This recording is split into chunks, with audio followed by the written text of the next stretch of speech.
So yeah, let's get this thing started. Who is the living monk, and what is your work really all about here?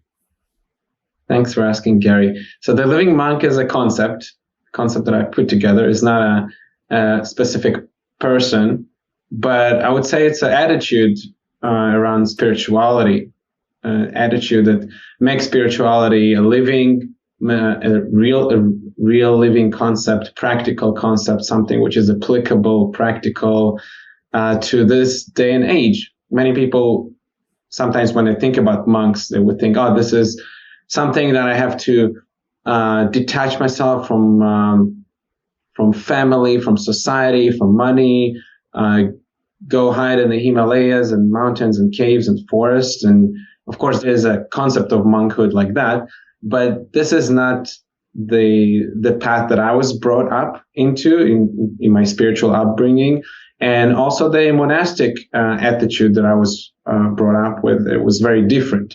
The concept that I was brought up with is that being a monk is not actually renouncing your material environment, but actually spiritualizing your material environment and realizing that there is no such thing as material, but that everything is in essence spiritual. But it's a matter of um, tuning your consciousness and realizing your purpose, your dharma with the universe, with God, and realizing how to spiritualize everything Mm. around you.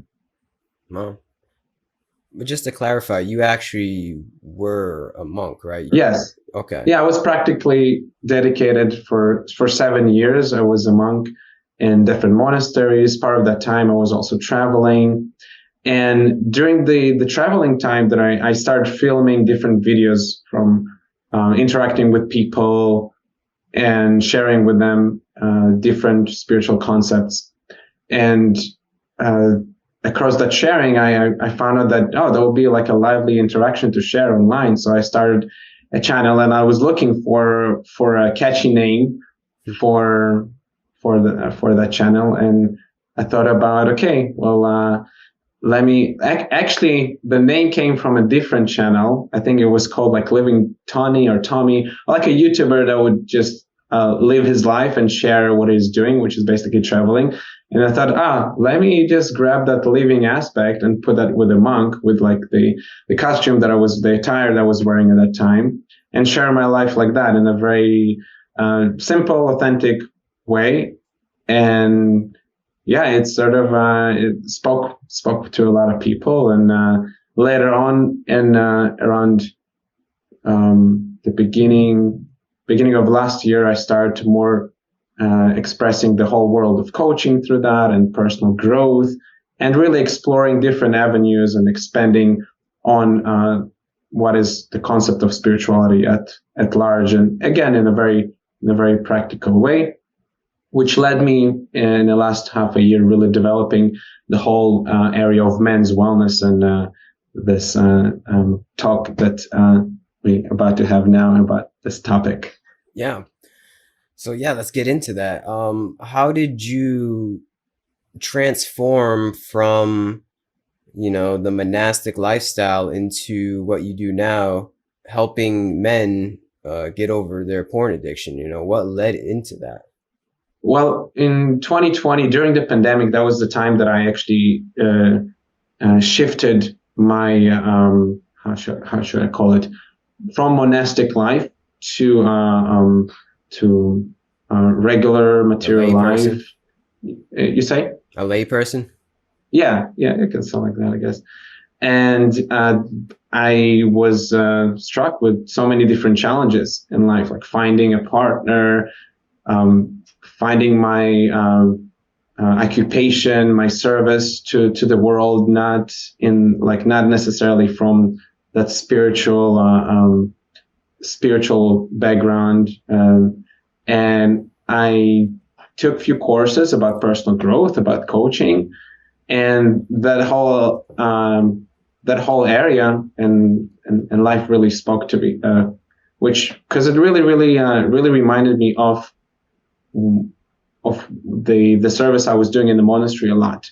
a lot of the people would come for advice or guidance or consulting on different subject matters. And I saw that I can actually have the ability to connect all the knowledge that I received from the scriptures and the practices with the outside world, but in a very palatable way, which actually speaks to a common person that right, like what the common man wants really in life. We all want to secure our living somehow. We want to be loved, and we want to give love. We want to create abundance in our life. And slowly, while throughout working with different clients one-on-one, I noticed that specifically with men, the issue of their not entirely sexuality, but specifically this whole issue of pornography and addiction is all raised quite often. And through the different practices that I developed and I also learned, and I taught the clients in my one-on-one sessions how to deal with their sexuality and how to uplift the sexual energy and stop this repetitive habitual behavior with pornography. One of them actually suggested that why not to put a program together to help men to do that in a more systematic, give them like a strategy and open a community for men to practice that all together. And this is pretty much what I've been developing in the last half a year. And next week actually is the launch of this whole program as a complete whole in the community form. They're gonna start. So I'm very excited. So I think it basically came up from this need that I've seen from working with men. Yeah, it's definitely a need in today's world. Like you said, it is a pandemic, quite literally, that I feel as though no one really wants to speak about. But it's quite rampant, to say the least. So, what would you say are some of the biggest detriments to the habitual use and the habitual consumption of pornography? Like, how would you say it affects our brain and our whole being? Mm-hmm. Yeah, it's there are a lot of study that's been done on the subject matter, different evaluations of gray matter and overall psychological effects, dissatisfaction, frustration, anxiety. I think the one that I like to stick to the most and the most obvious is how it affects our ability to how it dysregulates our emotions.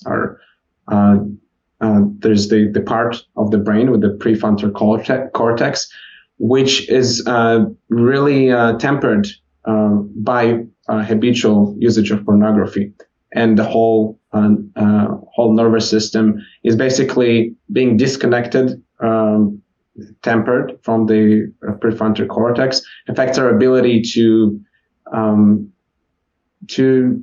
regulate our feelings, our emotions, just like on drugs. Very, very similar. Although I'm not a specialist I'm not a therapist, a qualified therapist to treat addictions or of any sort, but many other psychologists and psychiatrists, they do tend to make this parallel and treat pornography in a very similar manner. And it's all, we're really in the middle of a huge experiment, and in the last, pornography in its current form, in this variety and depth and this whole, like, just like we have YouTube, right? There are so many channels that you can go and never leave. Mm-hmm. It's really something that never been present in any man's life nowadays, and not only men now. Also, like pornography usage for women also is on the rise. There are different statistics are out there, and the more formal statistics that share around 65% of men and their usage, and like 20 to 25% of women. But these stats, I found them really outdated because there are many other stats from the last years that really share 100% usage from men and 80% usage from women. And it's really alarming because we're still not actually completely aware of what are the consequences of that. But just to try to imagine, if you would take an ordinary average man from, let's say, 100 years ago, or even like a 70 years ago, he would never have so much access to so many stimulating materials. And I like to look at pornography or this habitual cycle as like this regular dopamine cycle that we have, either from our phone or food and other things. When dopamine by itself is good and healthy, sex by itself is good and healthy.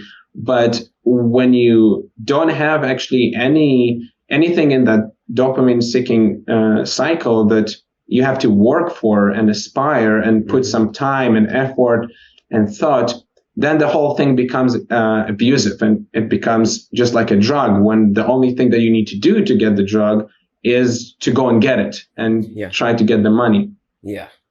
And it's probably the most accessible drug of all time. Yeah, and none of the websites that actually make any attempt to set any boundary or border. Just recently, some states, they in the process of asking actually ID verification. And I think just one state so far, I think it's Ohio, they actually prevented certain websites, and now they forced to actually verify ID, just like, in your banking system and like crypto and so many other sites which are regulated in the States and North America. And, if we compare that situation to, let's say, 100 years ago, and no man had so much access to so much material, so much content. Even like kings, let's say, in I don't know, like 1,000 years ago, they would have, seemingly unlimited access to women, which is not the same, because they would have to take care of all these women. And if they would have children with them, and considering that there were no contraceptives at that time, they would have children and there would be responsibility. Still, they could never like flip through, through their eyes and look at some static screen, and see hundreds, 10,000 and 1,000 women in a week, right? So we really, are not at all aware of how detrimental it would be over time. And now there are different new studies that show the connection to other states of consciousness that are developed and tempered with, which is around the whole like gender issue, really finding our place in our gender. And I recently heard something from different experts on that field, how many people that decide to change their gender, they started from actually being habituated in pornography for many, many, many years, and how it led them to very specific sections in pornography that trained them to think in the opposite gender, for example. And it's very disturbing, like very disturbing. Their whole YouTube area to help men to stop the whole detransitioning process because of their porn usage. There are of course trans people and people that are identifying, and it's a whole spectrum. But we're living in a time, that the media pushes such a big narrative what people should think and what should not think, and pornography is a major part of that, which affects how actually people think they should think. So it's actually tempers with how we view ourselves.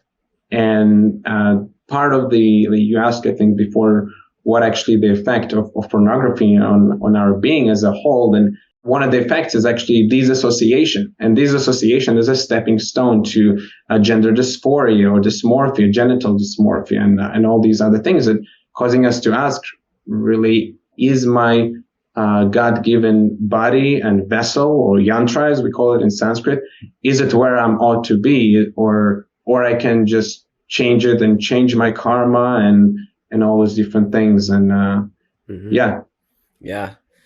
ultimately it's just very unnatural. It's just not, I feel as though it just distorts our view and our entire perception of who we are and what we're supposed to do here. I think it just messes up our energy. It's just yeah, there's a lot to it, but it's just unnatural if you want to Yeah, keep it simple. many people, many women, especially in all these demographic like statistical studies, they would ask them like, what's the reason behind watching porn? And many people they would say how it's for educational purposes. I want to learn how to please my partner more, or I'm a virgin. I want to be prepared. And like you said, it's such an unnatural way how to understand how to explore our sexuality, and through that unnatural way, you can reach so many weird places and end up just completely damaged, not Hmm. just psychologically but also physically, and rest Yeah. just follows. Yeah. Now, would you say that pornography and really just the over sexualized culture that we seem to live in is the foundation of the degradation of our culture? Or is that more just of a reflection? You know, is it a cause or an effect, or maybe both? You mean you asking basically if, like, what's the cause of our degradation? Is it pornography, or is it Yeah. something? So is it Mhm. pornography and the over sexualization, is that causing our degradation? Or is that just a reflection of our degraded values? You know what I mean? Well, I think it's sort of a weak spot.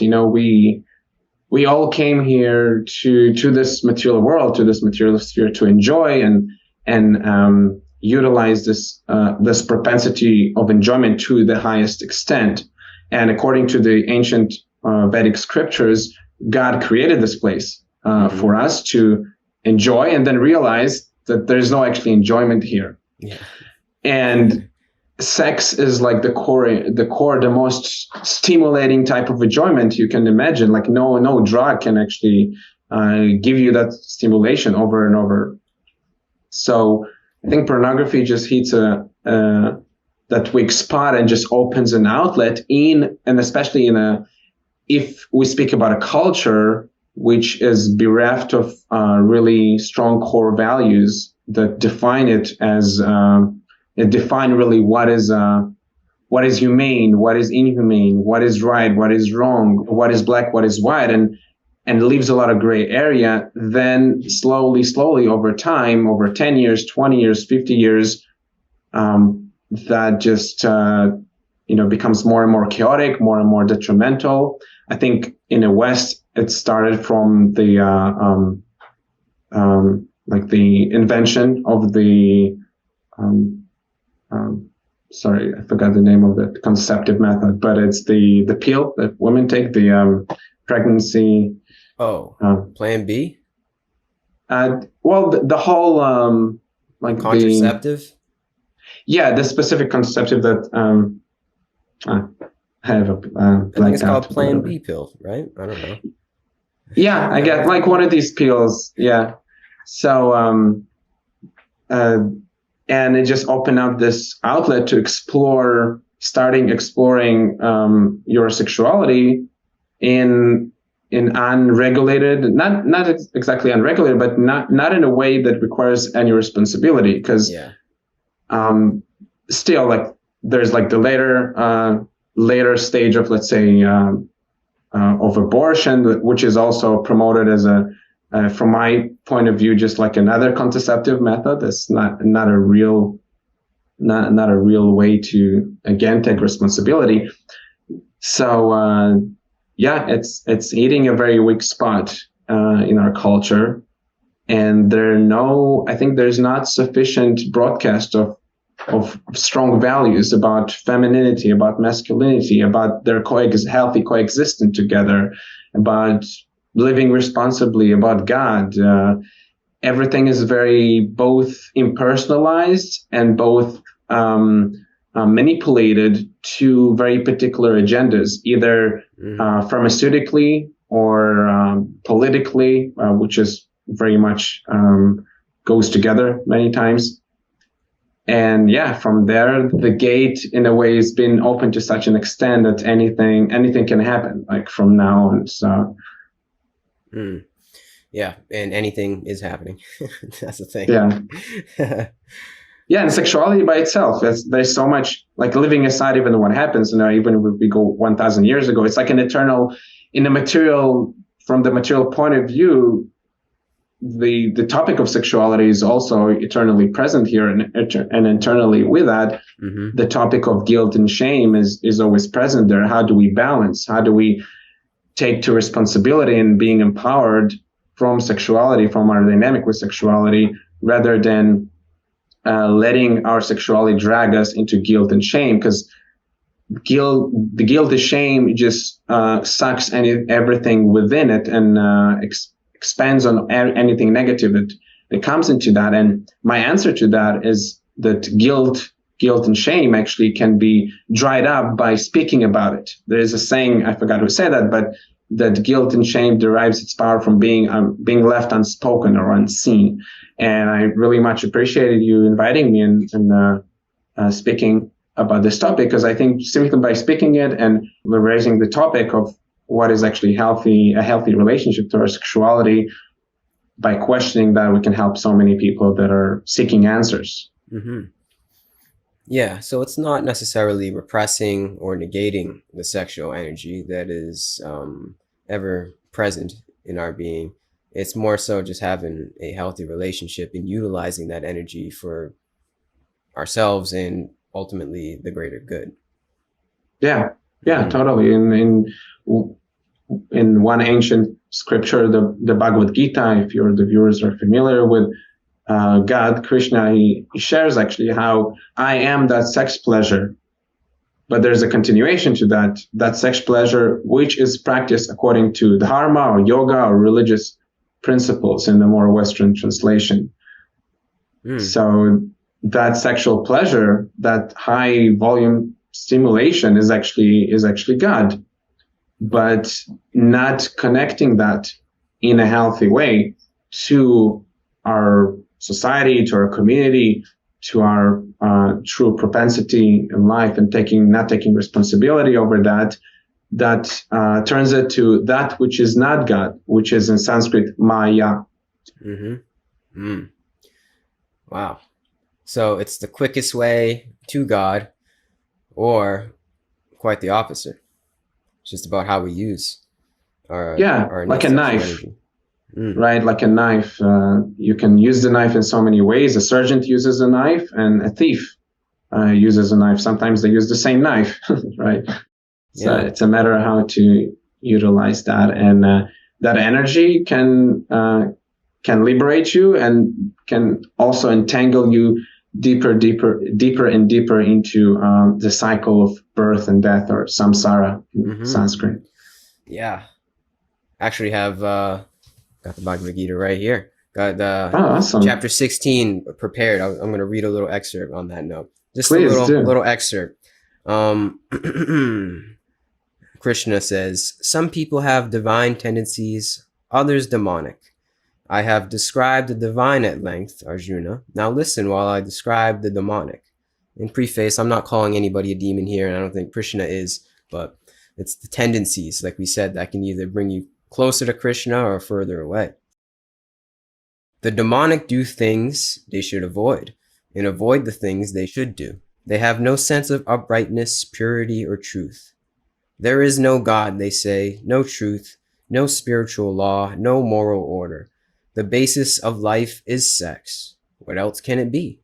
Holding such distorted views, possessing scant discrimination, they become enemies of the world, causing suffering and destruction. Hypocritical, proud, and arrogant, living in delusion and clinging to deluded ideas, insatiable in their desires, they pursue their unclean ends. Although burdened with fears that end only with death, they still maintain with complete assurance, quote, gratification of lusts is the highest that life can offer, unquote.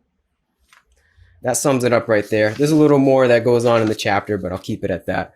That seems to be the state of the world, is that gratification of lust is the highest thing that we can attain. when it's quite contrary. It's almost like when we make that the number one goal, it's like we cap our capacity, you know, we cap our true, like we said, connection to God. It's like we literally create some kind of boundary in our being so that we can't make that connection. Um, yeah, it's been told in the scriptures, man, and this was written all before the age that we're living in. It's ever more present and ever more relevant in today's world. But it's true. We hold so much power, but with great power comes great responsibility. Mm-hmm. Yeah, sex without any higher purpose behind it. For some, it might be God. For some, it might be, you know, so many. I'm just designing a thread now on social media around different celebrities that we know that were practicing celibacy to achieve their goals, and not all of them had like many, you know, like spiritual goals. Like you have, you know, Muhammad Ali, that he was simply trying to be the champion, or Mike Tyson. Still, they knew that the key for their success is to control their sexuality and that sexual urge. But without that purpose, that sex life turns into lust, like you're reading, and that sexual path, that misuse of that sexual energy, is just devouring more and more and more, and we can see that slow but sure degradation in our society, because we don't hold really any high purpose as a society around like either like around our sexuality or around our like common like spiritual practice or etc. But yeah, and then it's sort of like a loophole, because the more you indulge in the senses, the more you indulge in that material sense gratification, which is the highest of sex, the more blunt your senses become and dull, and the more you need, and the more, if we speak about pornography, the more novel type of pornography your system will be seeking on to get that thrill, that dopamine rush, and the less you will be interested in pursuing anything higher. So that's why we see so much loneliness in our society, so much depression. We're living in a 40% depressed society and highly medicated, and it's a lot because we lost our purpose, purpose, or you can call it connection to God or spiritual, but you don't have any other aspiration besides. And for some, it might be food or money or drugs, and they not like you said. I really much appreciated how you shared how it's not about addressing someone as a demon or good or bad. It's really about understanding the consequence and understanding what serves us, what doesn't serve us, what a certain path might lead us to.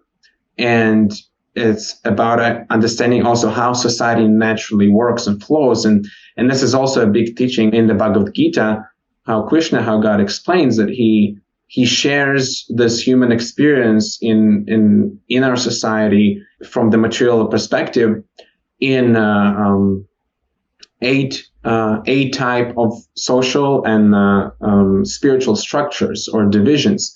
And in each and one of these divisions, there's a place for everything. There's a place for making money. There's a place for there's prostitution there. There is I don't know. Some people eat meat. Some people don't eat meat. Some people they would try to control. Some want to be controlled. So there's a place for everything we experience in the human experience. But because we don't have this complete understanding of what are these divisions are and who belongs to what, we try just to mix everything. It creates chaos, and then no one actually knows what his natural propensity toward what natural area of life or social area of life or religiously. Religion is also divided in a different sphere. And then that chaos creates this quote unquote demoniac mentality, which essentially can be translated into the desire to just lord it over everything. Because when you have a mess in society, when there's chaos, then it's very easy for people who are in power or other things to control and utilize for their benefit. Mm. Yeah. I think the biggest point about that is that we're cut off from our innate purpose. I like to think that all of us incarnated here have some sort of dharma, one may say, some sort of purpose to be the instrument of Krishna in one way or the other. Like you said, it's in different ways. We all have our different knacks and circumstances Yeah. on how we go about that. But I do fully believe, cliche, we're all here for a reason. There's a reason for everything. So I think, we're supposed to kind of enact something in as the expression of God in one way or the other in this humanly vessel. It's just that we're cut off from that, from the demonic tendencies of our world. It cuts us off, kind of like just puts a platitude at our purpose so that Hmm. there's no purpose. I think a lot of people are nihilists in today's world. This kind of just like cuts us off from all purpose outside of pleasure. And that is, yeah, that's demonic. That's Yeah. quite demonic. Frustration. There's a lot of frustration in the air. There's a lot of frustration, a lot of Yeah. disbelief, mistrust, misuse of like authority. Um, People, I think we're living in an age, right, that it's easier and seemingly more reliable to get our information from rather from our predecessors like mother, father, or any systems. We would go to websites and just make our own research, and which is great. I mean, it shows a lot of determination and curiosity, but at the same time, it creates a society that we lack the responsibility to stand up for that knowledge. Let's say I read something, but what is it? What does it really mean about my life and about my values? Do these values actually design my life? Because back in the past, right, if you would be, I don't know, born to a particular family, you would follow that particular family's lineage in everything. Like you would do what the family does. You would believe what the family do. You would marry who the family would tell you. There would be so much reliance and trust and practicality in that reliance and trust. It's like we're living in an age that all the ideologies we've been taught since we were little, just crashing in front of our eyes. So yeah, it feels to me that there's a huge gap, a vacancy, void for Yeah. people, and they're frustrated. And they want to destroy it even more through other different means. So when you speak about the concepts like dharma or occupation is translated in Sanskrit many times, there's the sanatan dharma or eternal occupation. There's a religious occupation, and there's also svadharma, which states to our basic occupation that we get our means in this world, in this life. So it's very much unknown, right? We go and we study many times a degree that we don't really care about just because our parents asked for it. And we end up working in a completely different field. So there's a lack of purpose for most of our life, sometimes Yeah. for so many people. Mm-hmm. And what's beautiful about yoga and the Vedic scriptures, just like the meaning of the word yoga, which means to connect, it helps us to connect to ourselves in both our material identity and our spiritual identity. Material identity meaning in this life, what is my karmic lineage? What is my propensity? What am I out to do? What is the easiest way for me to achieve happiness in this life?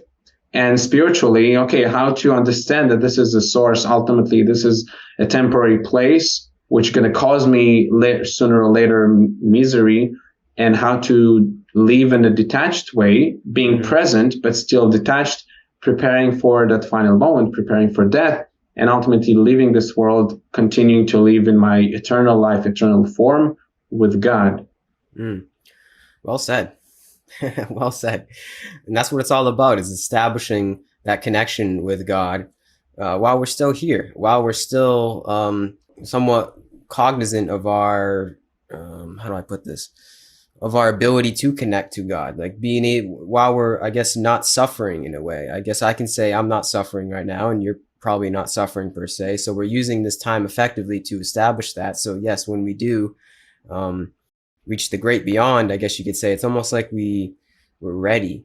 It seems to be like this life is like a preparation for death. Some may say that's what meditation is really all about, what yoga is all about. I kind of feel as though it is. The more and more I walk the path, I feel like this whole life is just a preparation for our transition. Yeah. And it's just like this is the life is the trajectory of how we go about it. You know, it's like it's tending to our karma, you could say.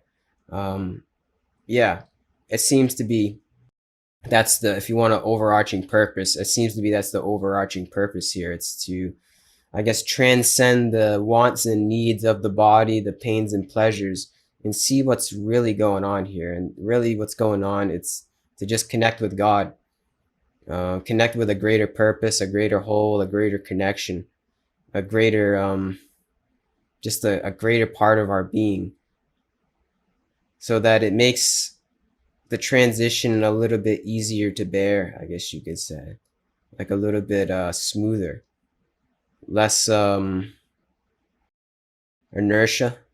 you know, just an easier ride. Mm-hmm. And then maybe if we do have future lives, if we took care of this one, as the sayings go, the next life and the next life after that will be also easier to bear, less suffering, better circumstances. Who knows if that's true?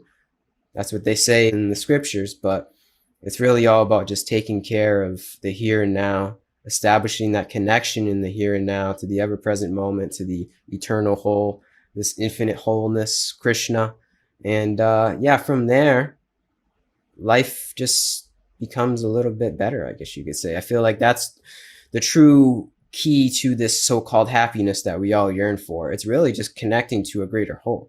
It's connecting to a greater sense of yourself, more than just the five senses, more than just the gratification of the five senses. It's really seeing beyond that, not negating them, but it's knowing that that's not, like in the Gita says, that's not like the top thing. That's not what we're supposed to do here. There's a little bit more going on than just trying to fulfill feeling good and not feeling bad.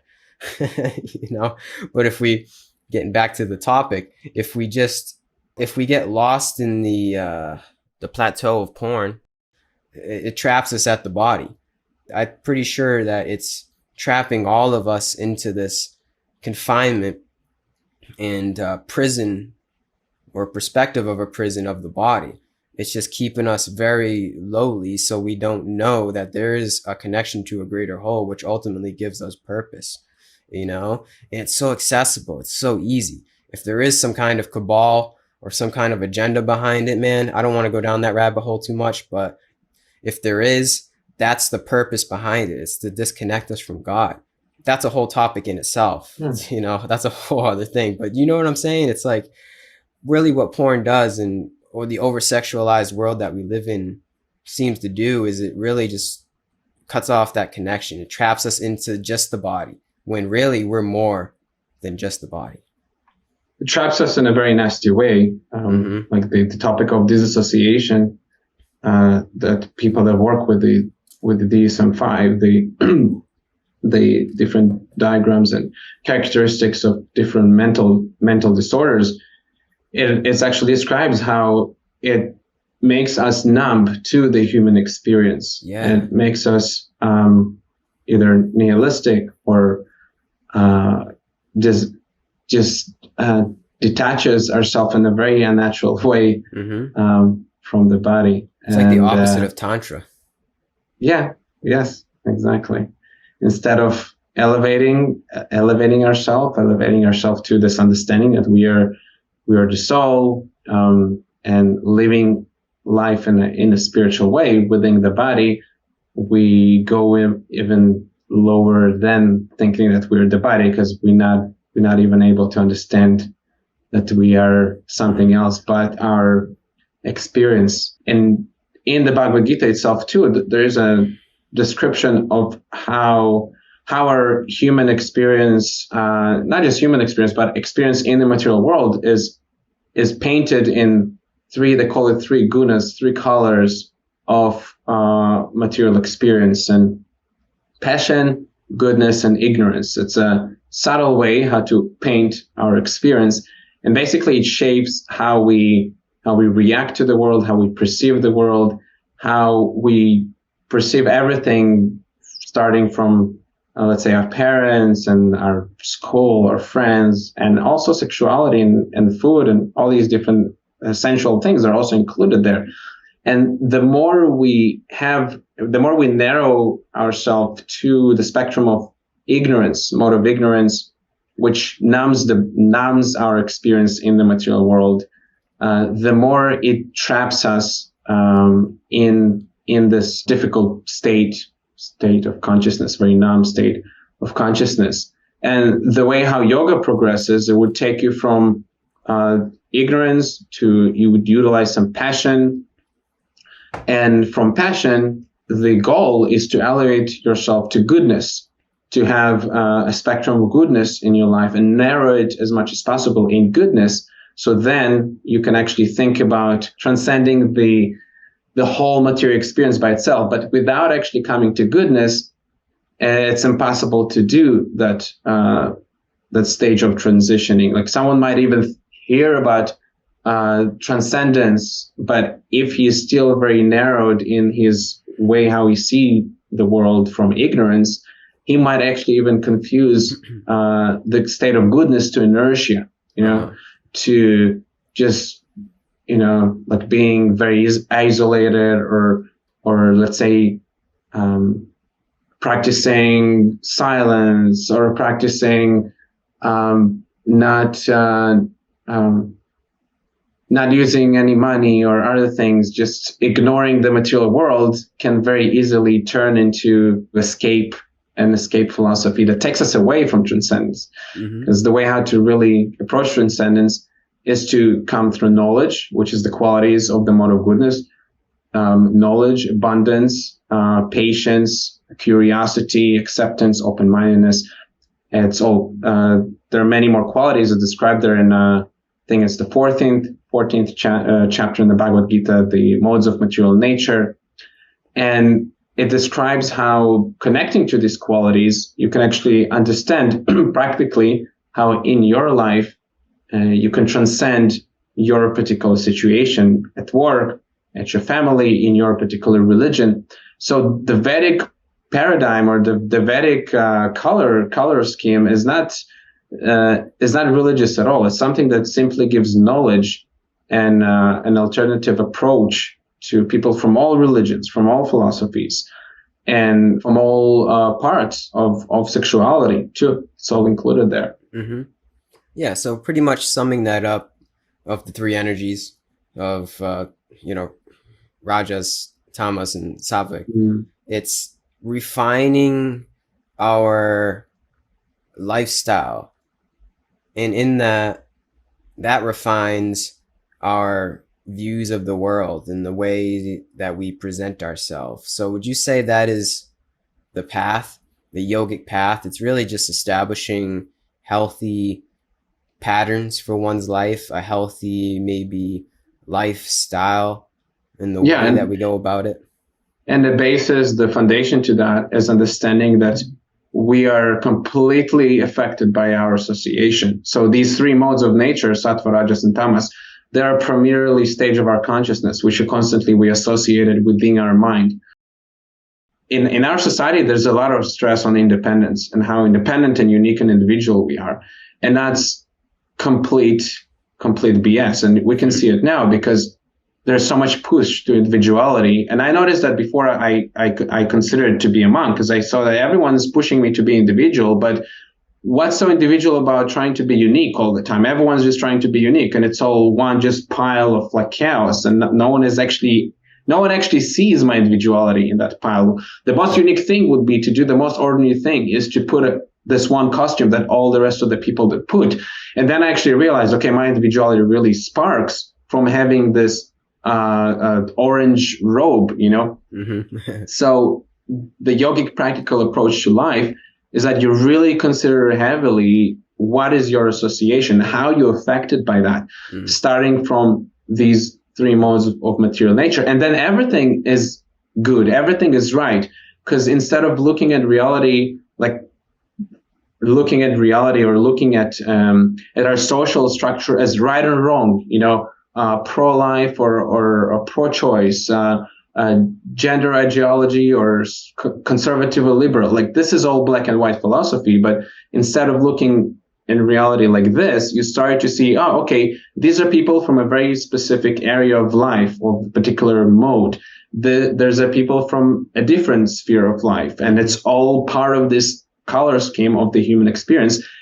And where do I fit? Where does my life would fructify and give me the happiness that I'm destined to get already? Where is my aisle?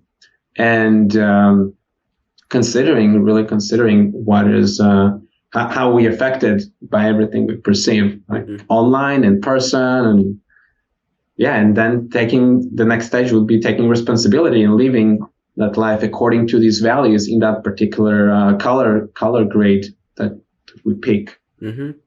Well said. Yeah. Mm-hmm. That's what I like about yoga and how it's described in the Gita, with the sutras, with the Upanishads, is it's very practical.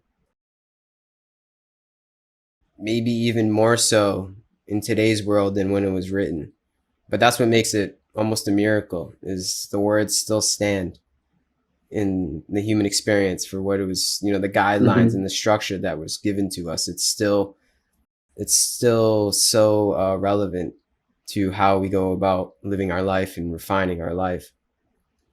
Many of the scriptures were lost, right? Just up until 70 years ago, they found the ancient manuscript for the Bible in the Dead Sea, and they showed how the translations were pretty accurate and other marvelous foundings and schemes. All these scriptures that were meant for this particular age, like the Bhagavad Gita, is specifically meant for the people of the age of Kali. The last 5,000 years are going to last for another 400,000 years or so.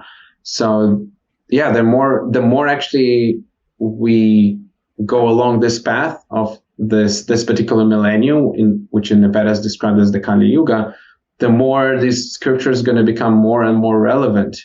And yeah, it's unfortunately a lot to do with the fact that we are becoming more and more detached from our core values as people of this earth, of this planet. Yeah, yeah.